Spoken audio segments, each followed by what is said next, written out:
ሃይ እንዴት ናችሁ? እንኳን በሰላም መጣችሁ ወደ እኔ ቻናል።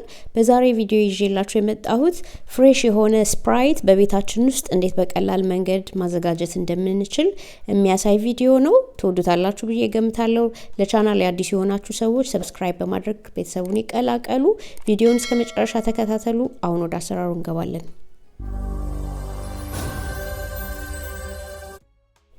እሺ ይሄን ስፕራይት ለማዘጋጀት የሚያስፈልገን ነገር ዋነኛው ነገር ሎሚ ነው። ሎሚ የአበሻና የፈረንጅ ሁለቱንም ነው መጠቀም ያለብን እና የአበሻው ካገኘን በዛቢል ይመረጣልና ፍሬሽ ቢሆንም ይመረጣል። ከዛ በድንች መላጫ ይሄ ነጩን ሳናደርግ በጣም በስሱ ማለት ነው ቆዳውን ብቻ ነው የምንፈልገው። ያመራዋል ነጩ ከገባ እና እንልጠዋለን እንደዚህ ቀስ ብለን በስሱ። ከዛ ላስቲክ ይሄ ራሱ ማጣበቂያ ያለው ላስቲክ አለ አይደለ? እሱ ካለን በሱ አድርገን ወይ ደግሞ በደንብ የበለጠ ውጤት ለማግኘት ቫክዩም ሲለር ካላችሁ ቤታችሁ ውስጥ በሱ በቫክዩም ሲለር ሲል ማድረግ ትችላላችሁና ቆንጆ ነው የሚሆነው። ካልሆነ ግን እንደዚህ እንደኔ በላስቲክ አድርጉና አሁን ለዚህ የሎሚ ልጣጭ እኔ ያደረኩት ግማሽ ኩባያ ስኳር ነው ያደረኩት። ኮክቴል የምትሰሩ ከሆነ ኮክቴልም በዚህ መንገድ ነው የሚሰራው እና ለኮክቴል ሚክሰር የምትሰሩት ነገር ከሆነ በአንድ ሎሚ ወደ 60 ግራም የሚሆን ነው ስኳር አድቫይዝ የሚደረገው። ግን ያው ይሄ እንደ ፍላጎታችሁ ነው። እኔ ላለማብዛት ነው ስኳሩን ግማሽ ኩባያ የሚያክል ስኳር አድርጌያለሁ። ከዛ ይሄ ልጣጩን ስኳሩ ምንድነው ከልጣጩ ላይ ዘይቱን የሎሚውን ልጣጭ ዘይት ምዝምዝ አድርጎ እንዲያወጣልን ይረዳል እና በደንብ እንዲዳረስ በእጃችን እንዲሁ ላስቲክ ውስጥ እንዳለ እናዳርሰዋለን። ሁሉም ልጣጩ ላይ እንዲሸፍነው ስኳሩ እና እንደዚህ በደንብ አሽተን አዳርሰን ፍሪጅ ውስጥ ለ24 ሰዓት እናሳድረዋለን። ከዛ የላጥነውን ሎሚዎች ደግሞ አሁን የተረፉንን እንደዚህ ጨምቀን ጁሱን እናወጣለን። ሁሉንም አንጠቀምበትም ግን በኋላ ላይ ያስፈልገናልና ጨምቀን ይሄንንም በኩባያ አድርገን ከድነን ፍሪጅ ውስጥ እናቆየዋለን። ቻናሌ ውስጥ ገብታችሁ ካያችሁ ከዚህ በፊት ሚሪንዳና ፋንታ እንዴት እንደሚሰራ አሳይቻችሁ ነበር። በሌላ መንገድ በዚህ ሳይሆን ግን በዚህም መልኩ ደግሞ በማንደሪን ለፋንታ ብርቱካን ደግሞ ለሚሪንዳ እንደዚህ አድርገን መጠቀም እንችላለን ከፈለግን።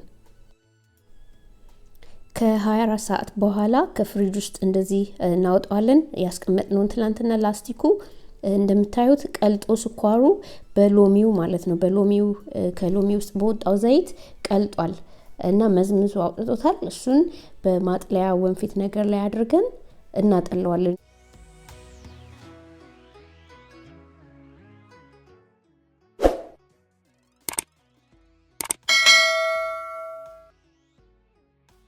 ይሄ አሁን አለቅለቄው ማለት ነው ላስቲኩን ያሳደርኩበትን በሎሚ ጭማቂ ውሃም ማድረግ ትችላላችሁ። እዚህ ጋር ሳይበዛ 1-2 የሾርባ ማንኪያ ውሃ መጠቀም ትችላላችሁ፣ ችግር የለውም።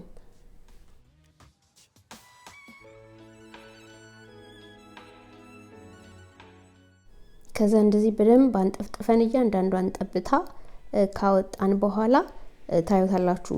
በደንብ ዘይት ነገር ነው የሚመስለው፣ ራሱ ምስልክልክ ያለ ነው። ውሃ ካረጋችሁ ያው አይደባለቅም እንደ ዘይት እንደመሆኑ መጠን ይሄ እና ይሄንን የምንፈልገውን ተጠቅመን የቀረውን ፍሪጅ ውስጥ ማስቀመጥ እንችላለን። ለ7 ቀን ለሳምንት ምናምን መቀመጥ ይችላል።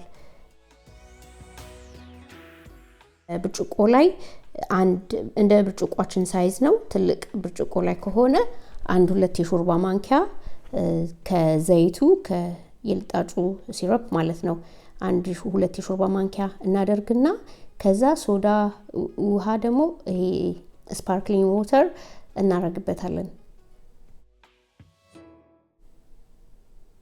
ከዚህ በፊት የሰራሁት የሚሪንዳ ላይ ብዙ ልጆች የጠየቃችሁ ልጆች አሉ። ከየት ነው የምናገኘው ይሄንን ብላችሁ፣ የትም ሱፐር ማርኬት አለ፣ ሶዳ ዋተር ነው የሚለው፣ መግዛት ትችላላችሁ። ከዛ ይሄንን እናደርግና አማስለን በማንኪያ እንዲሁም ይደባለቃል ራሱ። ከዛ መጠጣት ነው። በጣም ፍሬሽ ነው፣ ቆንጆ ነው። ያው ኤግዛክትሊ ልክ ከሱቅ እንደምገዛው ባይሆንም በጣም ቆንጆ ነው። እና እንደዚህ ሰርታችሁ ተጠቀሙ።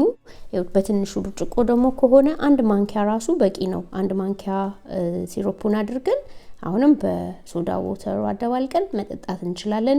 እቤታችን ምን ተቀላቀለበት ምናምን የሚለው ነገር ፍራቻ ሳይኖርን በንጽህና ሎሚ በመጠቀም እንደዚህ አድርገን መጠቀም እንችላለን። እንግዲህ ይሄንን አሰራር ትወዱታላችሁ ብዬ ገምታለሁ።